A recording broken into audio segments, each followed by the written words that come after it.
ہماری تبلیغ کا اصول ہے کہ ہم مذمت نہیں کرتے بلکہ مثبت بات کرتے ہیں۔ مولانا طارق جمیل۔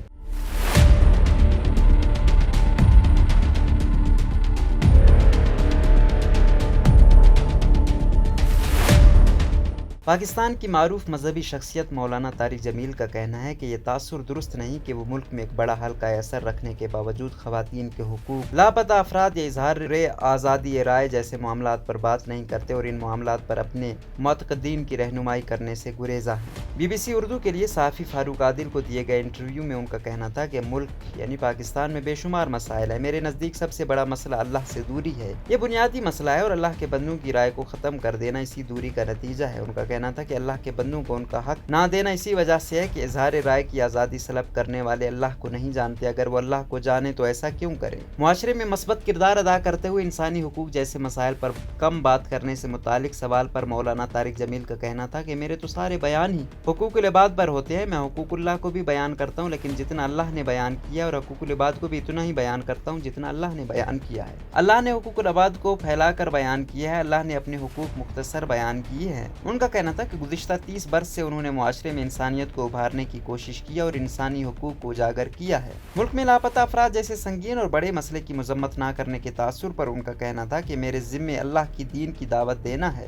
اب اس کی عمل داری تو نہ میرے ہاتھ نہ میرا ذمہ ہے۔ ان کا مزید کہنا تھا کہ ہماری تبلیغ کا ایک اصول ہے، ہم مذمت نہیں کرتے، منفی بات نہیں کرتے بلکہ ہم مثبت بات کرتے ہیں، کسی کو برا نہیں کہتے، اچھائی کو بیان کرتے ہیں، اچھائی اتنی بیان کریں کہ برائی اسی میں دب جائے۔ معروف مبلغ نے یہ بھی کہا یہ تاثر درست نہیں کہ ان کے بیانات اور گفتگو میں خواتین کے حقوق کے حوالے سے بات نہیں ہوتی، میں خواتین کے حقوق کے حوالے سے صرف وراثت کے معاملات پر ہی بات نہیں کرتا ہوں بلکہ اس کے ہر روپ میں اس کے حقوق کی بات کرتا ہوں کہ ایک عورت کے ماں یا بیوی کے طور پر کیا حقوق ہیں، بیٹی بہن کے روپ میں کیا حقوق ہیں۔ پھر ہمارے معاشرے میں سسرال میں آنے والی بچیوں پر ظلم کے حوالے سے میں بات کرتا ہوں، پھر ایسی بچیاں جو غسیلے یا بد زبان ہوتی ہیں میں تو پورے معاشرے پر بات کرتا ہوں۔ اس سوال پر کہ حال ہی میں پاکستان بھر میں زیر بحث نور مقدم کیس سمیت اس جیسے موضوعات پر ان کا کوئی بیان یا پیغام دیکھنے کو نہیں ملا۔ طارق جمیل نے کہا میں کلی چیزوں پر بات کرتا ہوں، یہ جزیات ہے کہ فلاں جگہ پر یہ واقعہ ہوا یا فلاں جگہ پر ایسا ہوا، میں ان پر بات نہیں کرتا ہوں۔ کہانی کا انداز دل و دماغ پر اثر کرتا ہے۔ جب ان سے پوچھا گیا کہ وہ اپنے انداز خطابت میں افسانوی انداز کیوں اپناتے ہیں، طارق جمیل کا کہنا تھا کہ اللہ قرآن میں نصیحت کو کہانی کے انداز میں بیان کرتا ہے، حضرت موسیٰ کا قصہ سناتا ہے اس میں نصیحت ہے، ذوالقرنین کی کہانی سناتا ہے اس میں نصیحت ہوتی ہے، اصحاب کہف کی کہانی سناتا ہے اس میں نصیحت ہوتی ہے، لہٰذا کہانی کے انداز میں چیز انسان کے دل و دماغ میں اترتی ہے۔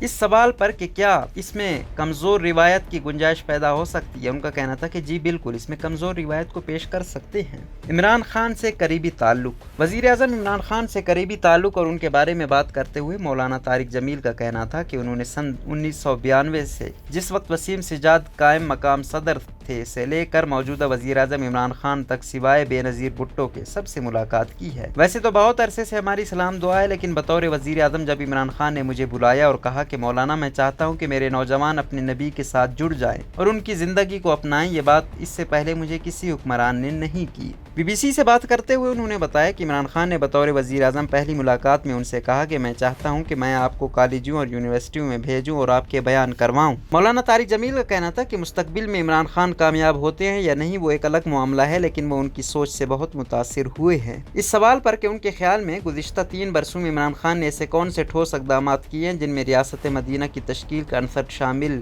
ہے، مولانا طارق جمیل کا کہنا تھا کہ ملک میں 72 برس کا کچرا ہے اور ان کے پاس ٹیم بھی مضبوط کوئی نہیں اور وہ اکیلے اپنی جان سے لڑ رہے ہیں تو اتنی جلدی تو تبدیلی نظر نہیں آتی۔ ان کا مزید کہنا تھا کہ میں ہر وقت ان کے ساتھ تو رہتا نہیں ہوں کہ بتا سکوں انہوں نے کیا اقدامات کیے ہیں، میرا تو اس سے ملاقات کا ایک سلسلہ ہے، باقی یہ تو وہ بتائیں گے جو ساتھ رہتے ہیں۔ ان کا یہ بھی کہنا تھا کہ حکمرانوں کو جا کر نصیحت کرنا تو ہمارے ذمہ ہے لیکن ان سے مفاد اٹھانا یہ ایک سودے بازی کی بات ہے، حکمرانوں کو بات سمجھانا بھی ہماری ذمہ داری ہے، ہم کنارہ کش ہو کر بیٹھ جائیں تو غلط لوگ ان کو گھیر لیں گے۔ برانڈ کا مقصد پیسہ کمانا نہیں، مدارس چلانا ہے۔ مولانا طارق جمیل نے کچھ عرصہ قبل ہی کپڑوں کا ایک برانڈ بھی شروع کیا جس کا نام بھی خود ان کے نام پر ہے۔ یہ برانڈ سامنے آنے کے بعد ان پر